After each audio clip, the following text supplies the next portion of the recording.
Bom, meus amigos, muitos de nós acordamos hoje com as nossas mídias sociais inundadas, com a informação de uma possível parceria entre Dáquila e a revista UFO. Passado esse momento, é hora da gente entender melhor o que está acontecendo, quais são os próximos passos e o que efetivamente está chegando a partir de agora. Eu sou a Carol Marques, vou estar acompanhando vocês agora, escutando diretamente de quem está conduzindo essa negociação, o que está para acontecer. Senhores, muito bom recebê-los aqui. Eu vou pedir que cada um de vocês se apresente para as pessoas que estão nos acompanhando em casa. Sou o Daniel Gevaer, tenho 43 anos, vou fazer agora em março. 30 dedicados à revista UFO, em vários setores, ao lado do meu pai, falecido há 3 anos. E 3 anos órfão, à frente da revista UFO, agora trabalhando uma transição muito prazerosa, por sinal, com o grupo Dáquila Pesquisas.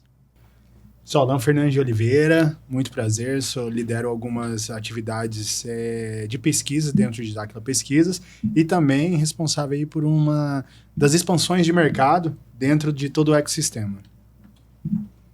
Garibaldi Rodrigues, sou o diretor comercial do BDM Digital e pesquisador de Dáquila Pesquisa. Olá pessoal, bom dia. Sou o Urandir Fernandes de Oliveira, presidente do ecossistema Dáquila. Bom, pessoal, acho que para a gente começar a aquecer essa conversa é importante a gente entender o que efetivamente está acontecendo, que momento é esse que está chegando. É uma parceria, é uma compra, do que exatamente nós estamos falando daqui para frente? Muita gente falando, está chegando, vai chegar, vai acontecer, vai isso, vai... Não, já aconteceu, já chegou esse tempo novo na ufologia brasileira, talvez mundial, em escala global, né? Vai atingir muita gente, pelo alcance que a revista UFO tem. Dáquila também, e estamos... Bom, se falou, o que aconteceu? Foi uma negociação de praxe entre duas empresas, dois CNPJs, a empresa que adquiriu a revista UFO também, chama UFO, e é isso. Né, rolou uma sinergia, foram 6 meses de negociação, 6 meses de muito café, não é assim? Muita conversa, não só empresarial, né?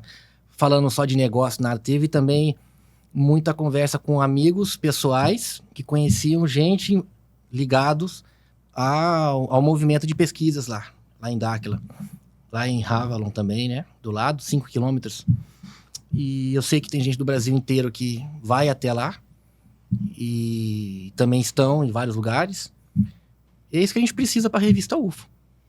Unir povos, unir ideias, unir conceitos e fazer a ufologia maior do que já era, quem sabe. Há esperança que fique melhor, né? Talvez necessite de uma transformação aí de paradigma, de comportamento, as pessoas estão muito presas a narrativas do passado, talvez, e sentir uma grande resistência que muita gente tem até hoje de ter tomado esse passo, mas não estive sozinho nisso, tive aconselhamento de pessoas próximas e, inclusive, depois eu falo de uma delas. Maravilha. Alan, do ponto de vista de Dáquila, né, na medida em que surgiu essa oportunidade, como é que Dáquila percebeu, né, as possibilidades de sinergia, de crescimento e da união aí de duas instituições assim que são referências, né? De uma forma ou de outra, são referências hoje quando se fala do fenômeno ufológico e da própria publicação de informações dentro desse tema. Com certeza. Bom, quem tem mais condições de falar, né, a visão mais estratégica de toda essa negociação, meu pai, que fez toda a negociação junto com o Daniel, né, em intermediação com os amigos internos, né, inclusive o Garibaldi. Olhando com a visão de Dáquila Pesquisas, né, para a revista UFO e vendo essa junção, né, essa aquisição, digamos assim, falando de negociações, só tem a crescer, porque Dáquila sempre defendeu comunicação, comunicar evento ufológico. Não é só de ufologia que acontece Dáquila, né, mas foi o primeiro pilar que Dáquila se projetou, né, no planeta, no Brasil, através dos casos ufológicos que existiam ali na onde nós temos a sede. Então, o mais importante para a gente de tudo isso é, primeiro, o legado que foi construído, né, a autoridade que existe da revista UFO, com todos os leitores, com todos os pesquisadores que ali existem, e agora a gente enxerga essa possibilidade de colocar mais elementos investigativos, de colocar mais recursos nas pesquisas que a revista UFO sempre desenvolveu. Então, muito pelo contrário do que algumas pessoas sentem medo, né, de que a gente vai mudar a linguagem da revista UFO, pelo contrário, vamos potencializar a voz da UFO, potencializar, fazer todas aquelas pesquisas, todos os casos chegarem no maior número de pessoas possível. Porque eu acredito que a ufologia é isso, né? O legado do seu pai, o legado do Gevaer, a gente conversando nos bastidores, você falando que a missão dele foi cumprida, né? Uma das missões dele foi cumprida, né? De fazer os documentos serem reconhecidos. Então, vamos propagar, né? Isso eu acho que Dáquila, juntando essa força, vai dar mais acesso à revista UFO no sentido de mobilização. Para onde que nós vamos? Onde que nós vamos investigar? Como que nós vamos investigar? Quais são os recursos que nós precisamos para fazer essas investigações? E aquelas pessoas sérias que realmente querem investigar, elas estarão entre a gente. Esse é um ponto interessante, porque eu acho que um dos pontos que preocupam de um lado e de outro, né, nessa parceria, nessa compra. Então, só para quem está em casa entender, o ecossistema Dáquila, então, passa a ser o responsável pela revista UFO a partir de agora. É disso que a gente está falando? Sim. A gente conversou, foram minuciosamente discutido cada ponto, e importante dizer, é daqui para frente. Como se fosse de 1.0, digamos assim. Porém, a história, né, o tão falado legado será mantido. O legado é legado, foi feito, está escrito, está registrado, está na memória das pessoas, está nas páginas da revista UFO, nas páginas das 300 edições da revista UFO, livros, enfim. Está guardado, né? Meu pai fez a contribuição dele, né? Tudo tem, né, o seu tempo. Há tempo para tudo nessa vida. Então, ele, que nem o Alan falou aqui, ele cumpriu, ele teve alguns pilares do seu legado, que foi os principais casos, né? Tanto se fala do Varginha, Operação Prato, Notificação dos UFOs e etc. E ele fez os documentos, a luta, né, da campanha UFOs, UFOs Liberdade de Informação Já, que iniciou em 2004 pela Comissão Brasileira de Ufólogos, conseguiu... teve reconhecimento público pelos militares, da aeronáutica, e, enfim, teve até uma audiência lá no Senado brasileiro em julho de 2022, foi ao vivo na TV Senado. E lá eles confirmaram abertamente a existência de muitos documentos, de muitos relatos oficiais, top secret, como diz, né? E classificados como muito secretos para a sociedade. Bom, pessoal, e como é que começou esse projeto, né? Você está falando que somos mais ou menos 6 meses de negociação, né? Quem Sim. procurou quem, Daniel? Como é que isso tudo aconteceu? Nos Certo. bastidores. Sim. Conversando com um amigo pessoal em comum do meu pai, amigo de acho que uns 20 anos, de frequentar a nossa casa, para jantar, conversar por vídeo, enfim. E é uma pessoa de muita confiança da minha parte. Conhecia muito bem meu pai e muito a revista UFO. Gostava muito de ufologia, apoiava muito aqui no estado. Uma pessoa muito inteligente, tem cultura e muito bem informada. Conversando sobre possíveis ideias, né? O que podemos fazer com a revista UFO. Ele, inclusive, me perguntou quanto que valeria para ele comprar uma cota para ser sócio. É verdade isso? É uma pessoa bem... Eu não posso dizer o nome dela, é uma pessoa muito influente, muito conhecida. E surgiu o Urandir no meio, né? Vamos quebrar paradigma, vamos sair da caixa, né? Às vezes a mudança vem quando você sai da sua bolha, né? Confortável, vamos dar uma espiadinha do outro lado, vamos arejar as ideias. Aí veio o Urandir. De princípio, já tem aquela resistência automática, né? De conceitos ultrapassados, narrativas antigas. Mas aí veio, não, calma, também não é assim, né? por que não, Dáquila? Ele é o presidente lá. Aí eu dormi com esse por que não? Por que não? Por que não? Qual que é a resposta, esse por que não? Realmente, vamos ver. Você conhece o pessoal? Aí ele tinha um contato do Garibaldi.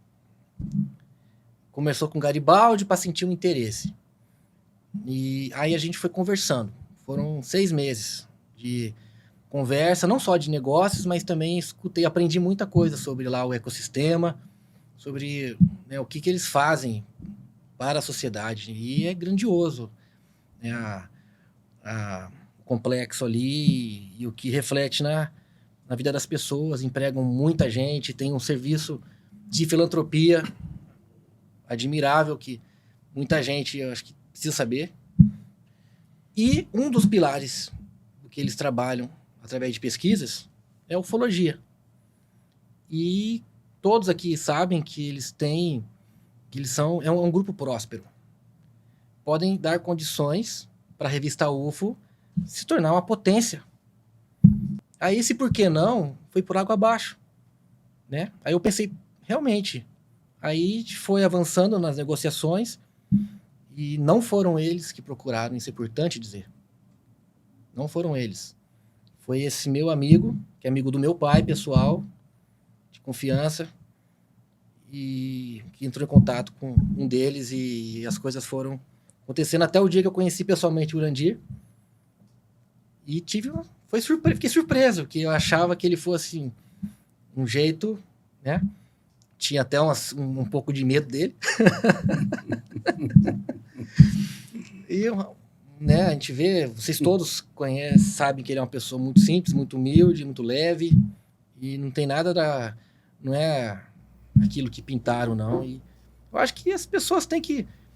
Eu não sei que nível que eu tô de despertar da consciência. Acho que quando a gente fala afirmando, já perdeu, né? Mas acho que quando a pessoa tá aberta ao novo, permitir ao novo, né? Nesse sentido aí de provocar os teus questionamentos aí mais primitivos, né? Você pode descobrir, né? Viver o extraordinário, como dizem aí, né não? E é isso que eu quero para a revista UFO, para a ufologia brasileira, em respeito ao meu pai. 40 anos só de revista UFO. Eu não ia negociar o legado dele por nada nesse mundo. Tive respaldos de pessoas próximas. Vou ter que falar aqui da minha mãe também, porque a minha mãe não é só uma pessoa maravilhosa que eu amo tanto, ela é um arquivo vivo da ufologia brasileira. Por quê? Ela conheceu meu pai na época do caso Morenão, em Maringá. Estourou o caso aqui. Ele veio para cá para pesquisar e, coincidentemente, né, não sei se é coincidência, é onde ela morava. Veio conhecer os pais e casaram e saí no meio disso, nasci no meio disso tudo. Surgiu a revista UFO. E ela esteve durante 12 anos casada com meu pai e ela acompanhou vários passos, inclusive um momento aí de conflitos né, ela acompanhou bastante aquela fase chata de injúria, de difamação, essa disputa aí que meu pai tinha com o Urandir, essa guerra, né? Que não faz sentido se estender até hoje, sei lá, quase 30 anos, não faz sentido. Eu pesquisei também, não vou dar um de inocente, eu pesquisei, fui lá, né, com amigos que têm acesso a fichas, a processos e tal. Não tem, sabe?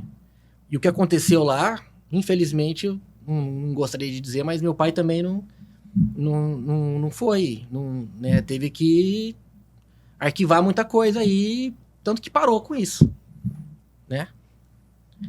E eu ia dizer da minha mãe. Ela é um arquivo vivo. Ela acompanhou muita coisa. A comunidade ufológica, lá da revista UFO, todos mais ligados ao meu pai conhecem ela, respeitam muito ela. E ela abençoou. Ela poderia muito bem falar que não, né? O bem do filho, não importa. Tem coisas que são inegociáveis, né? E uma outra pessoa também, não sei se dá tempo de falar, que melhor não falar o nome dela, mas ela é uma questão pessoal, né? não sou religioso, eu me considero universalista, né? Eu acredito demais na espiritualidade, né? O mundo, a gente sabe que é mais real do que... Enfim, ela era uma espécie de conselheira, de mãezona, matriarca, assim, da ufologia. Ela acolhia meu pai na casa dela e vários ufólogos, e até hoje. Muitos nomes conhecidos frequentam a casa dela. Inclusive os coeditores da revista UFO, os ex-coeditores, né? E ela é uma pessoa que tem uma mediunidade fora do comum. Pessoas do Brasil inteiro. Ela passa o dia orando, rezando, conversando, aconselhando. Esse é o trabalho dela. Ela está sempre com dores, enfim. Ela conhece gente muito poderosa, de gente que tem um patrimônio bilionário. Conhecia meu pai, conhecia o Urandir, amigos próximos ao Urandir, Pio Lopes, né? Pio Lopes. E, inclusive, frequenta a casa dela para fazer oração e ora pro Daniel Gevaer aqui. Ela me disse um dia que a gente ligou para ela, do nada, numa reunião por vídeo. Ele acabou de sair daqui. Aí... Enfim... Essa dona, querida, abençoou. Quando meu pai morreu, ela sabia de tudo. E todos conheciam ela. Por isso que eu dou ênfase aqui, né? Falar disso, né? Influenciou demais. Se ela falasse, não ia. Né? Não só por decisão pessoal, né? Meu pai, isso aqui, não. Porque envolve um coletivo aí. É uma legião de pessoas que são verdadeiramente... apaixonadas pela ufologia, pela revista UFO, pelo Gevaer. E é uma responsabilidade imensa, né? Então, eu consultei também ela e deu muito peso.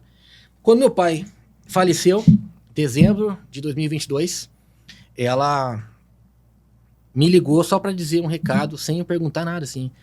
Daniel, escute bem. Esqueça o Urandir. Não cutuque o Urandir. Deixa, siga o teu caminho. Ela falava desse jeito. Ok. A palavra dela é uma ordem, respeito, né? E quando apareceu a ocasião de unir, ela vai em frente e ainda não escute ninguém. Quem tem que saber da sua vida, do legado, do seu pai, é você e hoje o Urandir e o Garibaldi também, que fez parte de tudo, né? Então, cada um tem suas questões pessoais, né? Faz parte isso aí. E negócios que carregam um legado familiar, né? Legado familiar. Importante, assim, eles vêm com essa carga, né? Quando fazem parcerias, né? Ó, não quero apelar aqui. Mas, gente, tudo bem. Eu acho que o público, a maioria, acredita no mundo espiritual. Acho que são essas pessoas. Acredite se quiser. A dona, querida, ela me disse que teve com meu pai no astral. E não tá triste, não. Diz que tava, ó. Tá? Não tô aqui pelos meus filhos. Foi a informação que eu tive. E eu acho que não é bem provável, né? Ter uma... Eu estive com o Gevaerd e tal. Eu acho que até com o Urandir também. Eu acho que eles conversavam no astral. É algo assim. Eu sei que, né? É o que aconteceu. Eu tô reportando aqui, não tô inventando, não é coisa da minha cabeça ou fazer alguma coisa. Isso certamente traz uma segurança, assim, né? Um conforto para você na sua tomada de decisão, porque certamente não foi uma tomada de decisão fácil, né? Antes de procurá-los, eu fui num lugar assim que eu gosto de ir, né?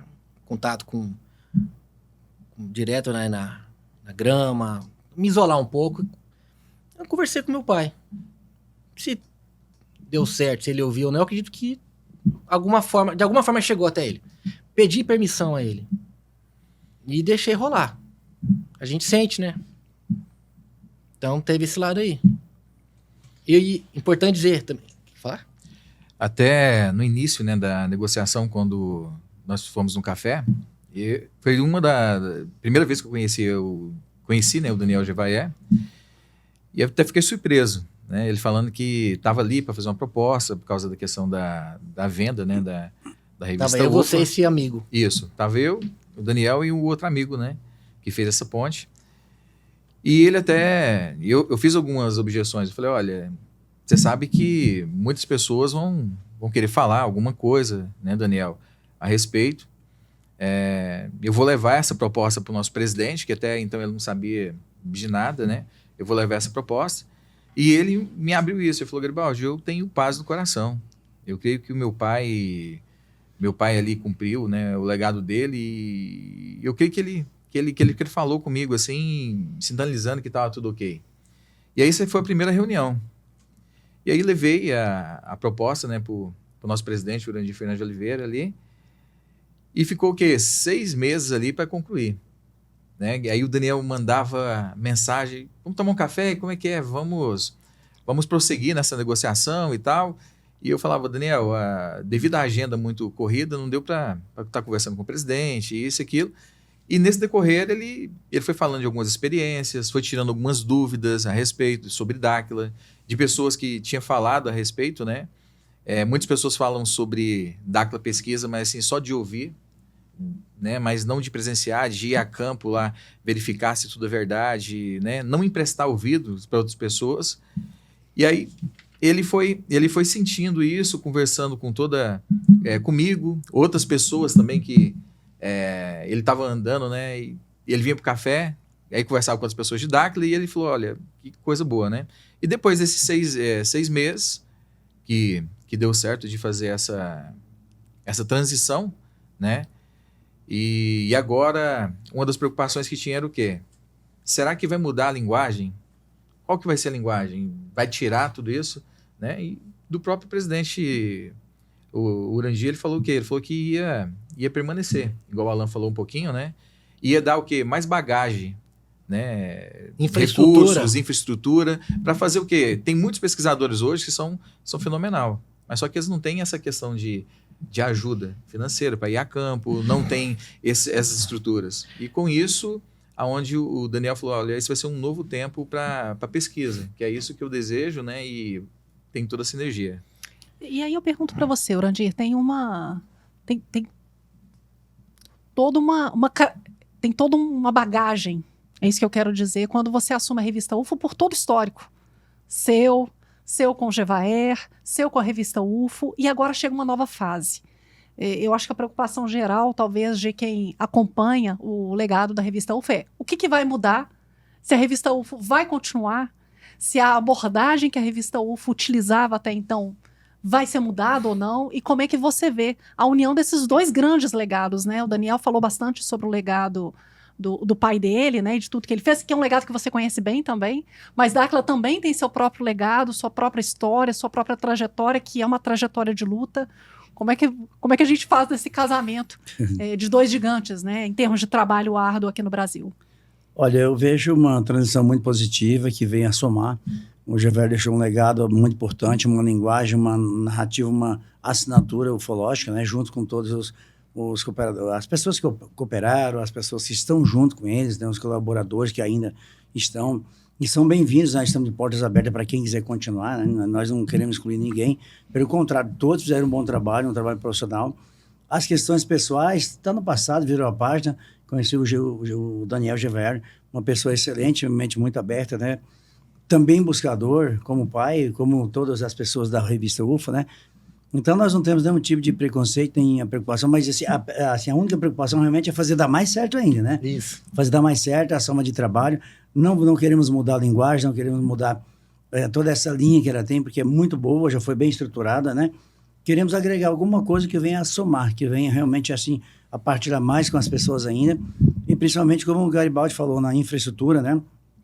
Conversando com o Daniel, ele falou assim, muitas vezes tinha certa dificuldade até no financeiro para as pessoas irem a campo, né, quando era algo muito distante. Então nós queremos proporcionar essa parte também, né, de fazer um trabalho, uma somatória de esforços em conjuntos para que todas as pessoas possam colaborar, continuar colaborando, continuar pesquisando, ir a campo, fazer o que tem que ser feito, né, e passar para o mundo das novidades que a ufologia mundial, brasileira principalmente, tem a oferecer para todos, né? Porque abre a mente, são novos horizontes, são informações que ficam, às vezes, assim, ocultadas, né? Nas mãos de meia dúzia, e até pelo mundo mesmo, até na mão dos militares.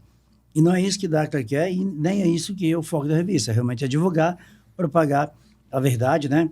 E agora, eu fiquei até surpreso, né, conversando com ele, que uma das edições que mais venderam foi quando falaram de Astar Sheran, do Rangstar, Astar Sheran. Isso me surpreendeu porque existe um lado, assim, muito ligado à parte espiritual, que nós chamamos de realidades paralelas, onde existem essas duas realidades, não adianta querer negar. E eu fiquei contente porque, quando falou de Astar Sheran, muitas pessoas já ligadas fazem muita conexão com o espiritual. E o espiritual é uma realidade paralela. Nós estamos vivendo em vários mundos, entre vários mundos, né? Conhecemos bem o mundo físico, mas os outros ainda não. Mas com a somatória e um relato, a experiência de muita gente, deu para ver que realmente existe algo muito impactante, né? Que podemos realmente levar um olhar diferenciado para esse campo, mesmo porque foi uma das últimas pesquisas que o Javert fez, né? Então, achei muito importante isso aí também, que já havia uma abertura mental, já havia uma flexibilidade para diversas possibilidades. Então, realmente, eu acho que a fusão dessas duas visões na questão ufológica vem a somar, e não só para nós, né, mas o resultado para o mundo vai ser muito bom. Então, essa questão das realidades paralelas, dessa realidade quântica, a gente vai ver mais vezes presentes na Agora revista UFO? vai ter essa, né, vai ampliar o pensamento nesse sentido que o Urandir falou. Vai ter mais liberdade editorial, respeitando também certos, né, limites, sem a tal viagem na maionese que muitos falavam, não. Porém, quem muito falava de que tudo é viagem na maionese, não posso dizer nomes, mas estava recente na revista UFO e jamais publicaria algo sobre Astar Sheran, sobre seres multidimensionais, seres estelares, esse assunto que não deveria ser polêmico, nada, é questão de estudar um pouco mais sobre isso. E é uma pessoa culta, apesar de ter muito conhecimento, né? Não aceitava esse tipo de conteúdo. Meu pai também não gostava muito disso.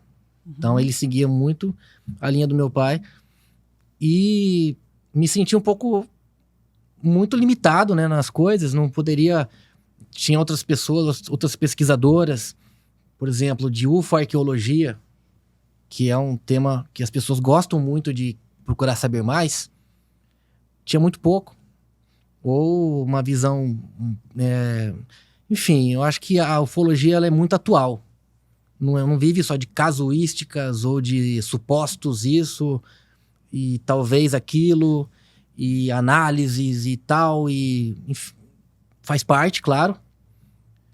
Porém, eu acho que, né, o campo, o espaço ali onde habita ali as pesquisas, onde trabalham os pesquisadores de Dáquila, eu escutei cada coisa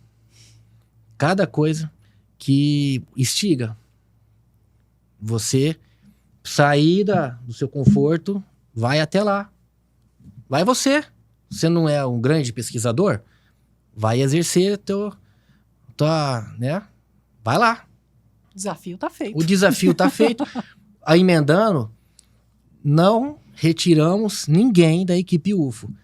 O Urandir, ele falou que ele gostaria muito, ele respeita muito, né, os métodos da revista, o corpo editorial, os coeditores, os colaboradores, eram umas quase 400 pessoas. Mas na linha de frente, umas 50 talvez. E mais ainda, afinando mais o funil aqui, tinha um editor e 5 coeditores, sendo 2 mulheres, que eu gosto muito delas, né? A gente, né, elas todos saíram da equipe de uma forma educada, né? Eles, não sei porquê, né? E a amizade diz que continua. Ok, espero um dia voltar, né? Como o Urandir já disse, as portas estão sempre abertas. E estamos aqui num lema de apaziguar. Então, estamos sendo apaziguadores, não queremos guerra com ninguém. Se houver guerra, não é da nossa parte. Da nossa parte, nem defesa vai ter. Apenas seremos atacados. Eu acho que a nossa defesa vai ser mostrar frutos. Trabalho. Acho que é isso. Falando em frutos, e esse ponto que você está trazendo é muito interessante, porque durante toda a fala de vocês, o que eu estou percebendo é um tom muito conciliador. Muito de continuidade, muito de união, né? Os dois têm essa característica de ir a campo para buscar entender e compreender os fenômenos. Então, imagino que isso vai ser potencializado na revista UFO daqui para frente. Mas eu gostaria de saber mais, né? Agora há pouco, nos bastidores, vocês estavam falando muito sobre os desafios da revista impressa, por exemplo. Muito. De potencializar as assinaturas. O que os admiradores da revista UFO e os associados e admiradores de Dáquila podem esperar da revista UFO aí para 2026? Olha, eu acredito que a expectativa é o que vai mudar, o que vem de novo, né? Então, de novo é que vamos colocar nas bancas novamente, vai ter a revista física novamente, né? Nas bancas. Nós queremos acrescentar a ufologia indígena. Isso é incrível. A ufologia indígena é muito importante também, porque são relatos assim verdadeiros, né? E é algo que muitos deixam de lado. Não sei, pela dificuldade talvez de chegar numa aldeia, não sei. Mas é muito importante. E a distribuição física da revista, até mesmo como ponto físico, nós estávamos conversando agora há pouco, né? Sobre a possibilidade de uma agência, não, um escritório físico, Temático, né? Temático, né? Com souvenirs, com a revista, com a história, né? Com o legado do GVR, com o legado de Dáquila, com o legado de todas as pessoas que participaram da ufologia até hoje. E principalmente com as novidades que tem para o mundo, né? Que muitas pessoas não têm acesso. Então, a ideia, assim, é sensacional e é isso que nós vamos oferecer, né? Não modernidade, mas pontuar muito mais itens, porque nós temos relatos assim para caramba. Nós temos muitos fatos, muitos casos, né? Que muitas pessoas não tiveram o alcance de chegar e conversar e também, né? Às vezes não dá para procurar todos os relatos numa revista, numa edição, né? Mas aos poucos nós podemos abrir um leque de opções, né? Não só da revista, mas também séries, né? De reportagem, documentários também. E isso tudo vai realmente acrescentar e agregar no pacote dessa nova fase, né? Que é uma continuidade do legado do GVR, é uma continuidade de todas as pessoas que contribuíram com a revista UFO até agora. Com o pessoal de Dáquila, eu senti eles muito amistosos, eles gostaram muito dessa união. Eles falaram, que legal, que bom, assim, Dáquila, o UFO, aí agora vamos para o mundo mais ainda, né? Então, todo o pessoal nosso de Dáquila gostaram, né? Nenhum fez nenhuma objeção. Verdade. E aí, dois ou três da parte da UFO que não gostaram muito da situação, eu acredito que é uma questão de tempo para refletir e ver que, como você falou, vamos mostrar com resultados, né? O resultado é que vai determinar realmente a reflexão e decisão de muitas pessoas. Espero que seja bem positivo para todos, né? Exato. Eu poderia muito bem estar aqui, colocar sentimento na parada, dizer, fiquei isso e aquilo, porque tenho mais de 30 anos aí servindo, né? Trabalho mesmo, era remunerado por isso. Meu primeiro cheque, né, de serviço com 13 anos era R$15 por semana. Trabalhando de contar revista, é coisa assim, análogo a... Não chega tanto, né? Não comprometer meu pai, não. Meu pai era legal. Continuidade do legado, Daniel. Exato, mas é lá atrás. Mas enfim, por quê? Eu, cara, desde bebê, criança, desde na barriga da minha mãe, tem foto eu no colo em congresso com principais ufólogos aí, né, do mundo. E desde criança viajava com meu pai para os Estados Unidos, outros países aí, Argentina, tal, que mais perto. E tava sempre no meio ufológico, conhecia bastante figurão aí, pessoas importantes, né? E ele me apresentou esse pessoal, era muito bem relacionado. No Brasil todo teve evento de ufologia, norte a sul do país. E eu ia sempre, não só como filho, nada, eu ia ajudar mesmo, carregar caixa pesada, contar livro, vender, fazer foto, vídeo, fazer tudo, né? Eu servi bastante ufologia. E participei de muitos bastidores, de muita roda de conversa com meu pai e outros ufólogos.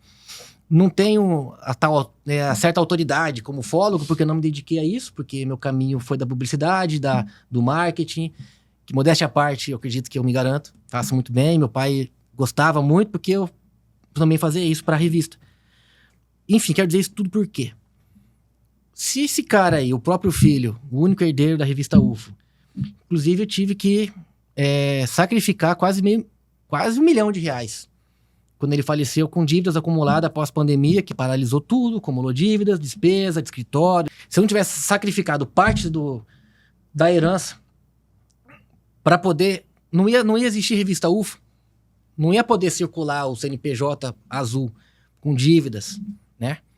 Claro, ia pro meu CPF também, né? Mas eu tinha que pagar. Só tinha eu para pagar isso. E o irmão pai de pai não quis saber de empresa, de UFO, de nada, seguiu o caminho dele. A gente fez lá nosso acordo e tal e seguiu. Então sobrou a bomba na minha mão, nas minhas costas, no meu lombo. Foi feito em agosto de 2024. A UFO voltou com a 288, com meu pai na capa e tal. Todo mundo festejando. Mas sem isso não ia acontecer. E eu paguei, né, sozinho. Tá. Isso aí que eu disse, para chegar, né, que as pessoas não credibilizaram a decisão do Daniel Gevaer. Todo mundo abandonou o barco. Você acha que o Gevaer pai tá feliz por isso? Não tá, não. Enfim, isso acontece. Mas muita gente ficou triste? Ficou. Ok, a gente entende. Mas eu vi que tem uma quantidade de pessoas que celebraram, estão felizes, né? É muito Exato. maior. Exatamente. A quantidade de pessoas satisfeitas, alegres, né? Assim, é absurda. Então, nós estamos muito contentes com isso também. O resultado é altamente positivo, né? Então, tirando 2 ou 3, 4 ficaram aí magoados, a nível de sentimento, de apego, não sei, né? Mas nós respeitamos o processo de cada um, tá? E agora é uma nova etapa, né? Continuar esse legado aí, expandindo, trazendo novidade, gerando conteúdo aí e gerar mais fonte de trabalho também para muita gente, né? Com certeza. Fonte de trabalho. Que é um ponto importante, né? Fonte de trabalho Vai ter oportunidade. num nicho que é extremamente desafiador aqui no Brasil. Sim. Isso é um ponto importante, né? Enquanto existem muitas críticas, Dáquila e a revista UFO também vem trabalhando, inclusive gerando emprego, gerando trabalho, gerando informação, instrumentalizando o Brasil nesse quesito, que é um quesito delicado. E se tem gente fechando a porta ou dando as costas, o que eu estou percebendo na postura de vocês dois é uma postura de acolhimento. Exato. Exato, acolhimento. Cabe todo mundo nessa nova fase. Exato. E falando em nova fase, a gente já pode estimar quando é que sai a primeira revista aí, fruto dessa união. Quem Eu sei que responde? existe uma transição, né? Mas a gente já pode estimar ou fica para o próximo capítulo essa O conversa? Garibaldi está animado, hein? Não, tô animado. Mas é interessante a Carol falar, né, sobre geração de emprego e renda, né? Hoje, Dáquila Pesquisa tem 25 empresas no seu ecossistema. São praticamente 88 mil empregos direto e indireto. Pessoas, famílias que dependem, que colhem desse fruto também de Dáquila. Quando nós falamos de tecnologia, carro voador, falamos sobre genética e tudo mais, né? É um leque muito enorme. E a estação espacial? Exatamente, é o próximo. Olha, para ter uma noção, né? Em Dáquila Pesquisa, nós temos o único observatório hoje de Mato Grosso do Sul. Para quê? Para que todos os pesquisadores que têm interesse de vir a campo, vir presenciar isso, porque muitas vezes essas agências que tem aí, que nós já conhecemos, famosas, você não tem acesso a isso. Você tem acesso a migalhas, informações que elas querem passar. Então, hoje eu vejo o quê? Que a ufologia ela não tem um dono. A ufologia é da humanidade. Isso. E hoje eu vejo que a revista UFO, juntamente com Dáquila Pesquisa, essa fusão, ela vai potencializar tudo isso. Sim. Né? E as pessoas que estão vendo aí, elas vão ter acesso à informação, a vir a campo. Quem sabe até fazer um sorteio futuramente para ir a campo, os leitores e tudo mais. Sim, Né? sim. Então, pode contar com Dáquila Pesquisa, né? Gostei demais de Daniel. Peguei uma amizade muito, muito boa, né? Esteve em Então- casa ontem. Tomou um cafezinho lá. Ontem tive com pão de queijo. Ontem que tava aquele boom, né? O pessoal, e aí, o que aconteceu com a UFO? E fui convidado, fui lá, tomei um café, conheci a mãe, né, do Daniel, Levei ela uma pessoa fenomenal, que falou um pouquinho de tudo isso e que estava feliz. Então, assim, o que eu vejo, né? Temos que dar credibilidade pela decisão, né, de duas potências se unindo, Então, para fazer algo em prol da humanidade e trazer esse conhecimento agora nesse novo tempo. E eu acho assim que o universo conspirou. As energias principais que Nada Daniel é por precisava acaso. para esse suporte conspirou a favor, né? Lógico. Então o pessoal de Dáquila adorou a fusão. Então, assim, vamos lá, a maioria está vibrando positivo.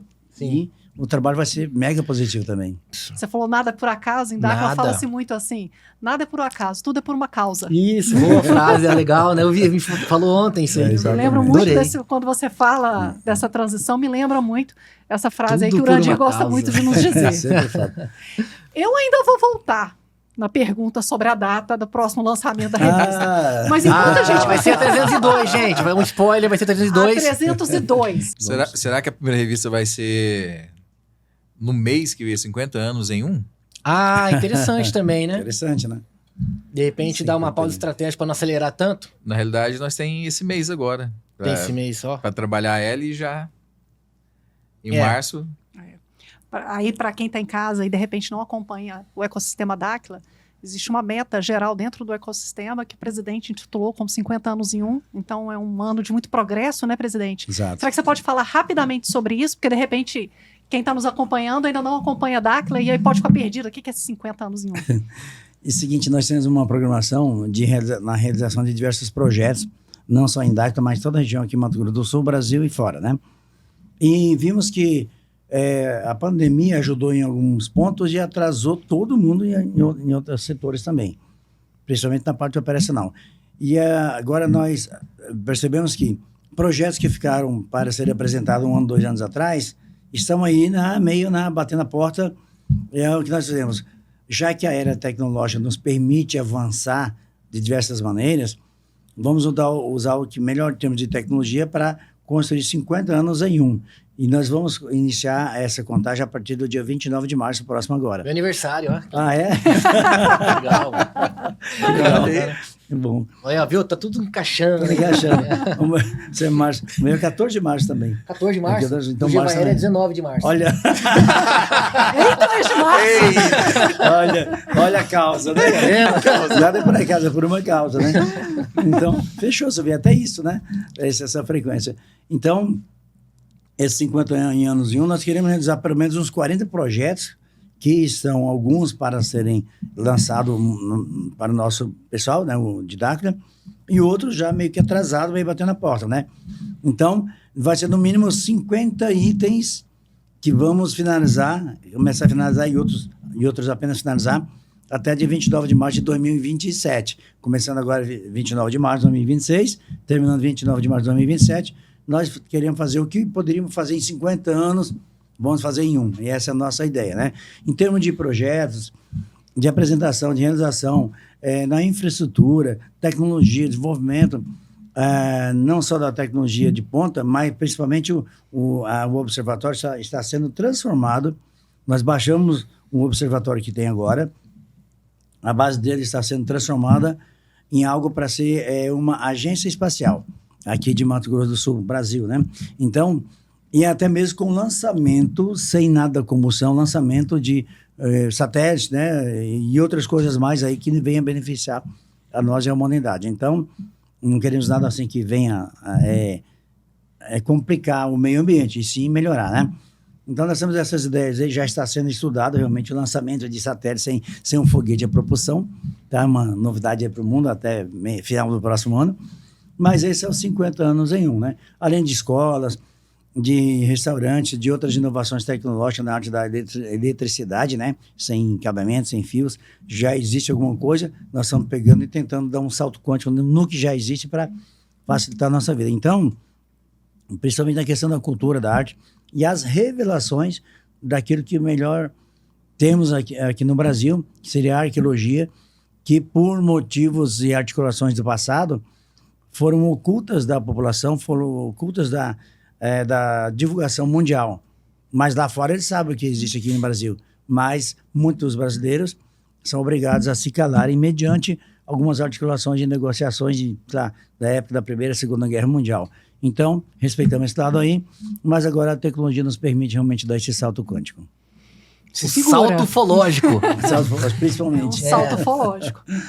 Bom, estamos caminhando para o final desse primeiro bate-papo nosso, que eu espero que tenha outras oportunidades, porque eu acho que durante a transição vão surgindo outras questões para a gente discutir aqui. Mas para a gente fechar essa primeira parte, esse primeiro encontro, eu queria deixar um ponto para vocês dois discutirem, para o leitor da revista UFO, que nesse momento está resistente com essa mudança. Qual o recado e a mensagem que vocês deixariam para ele? Se acalme, aguardem os resultados. Vocês vão ver. Na realidade é isso, né? Você, como ele falou no início, muitas vezes você é atacado, mas se você contra-atacar, às vezes é pior. Então, mostre com resultados. Eu acho que as pessoas precisam ver o resultado para ver o que vai dar, o que vai ser dessa fusão, que não é aquele bicho-papão que muita gente pensou, que poucas pessoas pensavam, né?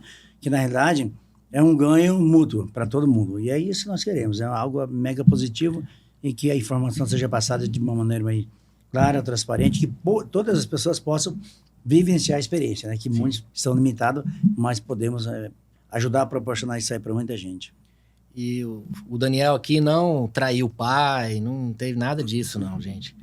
Né? O lema do Dáquila, do emblemático personagem, que o nome dele é Edibel, pesquisem, busquem conhecimento.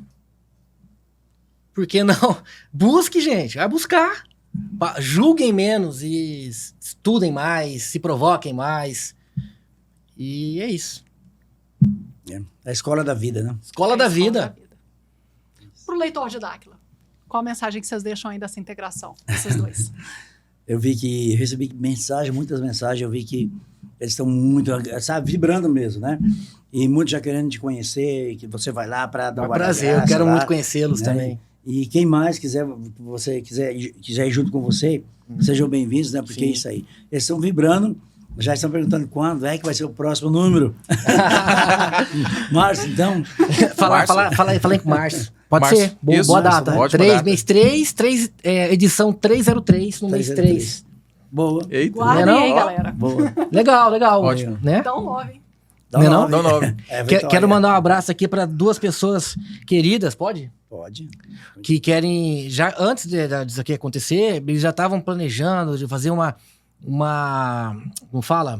trip lá em Dáquila e fazer tudo, fazer um mini documentário para as redes sociais, que já são, um deles é o Goicocheia, Alexandre Goico, que ele já faz esse trabalho nas redes sociais, é um professor de história, então ele faz esse trabalho de fazer os registros históricos da cidade, curiosidade e tal, e outro é o meu amigo Johnny Love.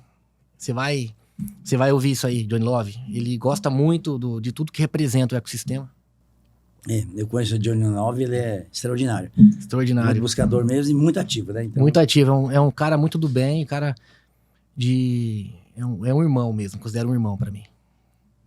É isso aí, meus amigos. Bom, você que está me acompanhando até agora, esse conteúdo merece muito a sua curtida e o seu compartilhamento. Ajude a divulgar para quem tem dúvidas desse movimento, para quem não conhece esse movimento, para que possa se integrar e saber tudo que vem vindo por aqui. Eu agradeço Daniel, Urandir, ao Alan, obrigado, também ao Garibaldi que esteve conosco. Acho muito bom quando a gente pode ter uma conversa simples, honesta, franca, sem muito mimimi, para a gente poder avançar para as próximas etapas. Mal posso esperar para poder acompanhar aí essa edição 303 e que venham aí outras conversas, outras oportunidades para a gente conversar e se integrar cada vez mais, né? Que cheguem Sim. os novos pesquisadores, os novos comunicadores, porque a gente precisa de muita gente, né? 50 anos em um não é para poucos, é para multidões. Sim, exatamente. Bom, você que nos acompanhou, não deixe de curtir o canal que você está assistindo nesse momento. Eu te encontro numa próxima. É sempre um prazer estar com vocês. Até mais.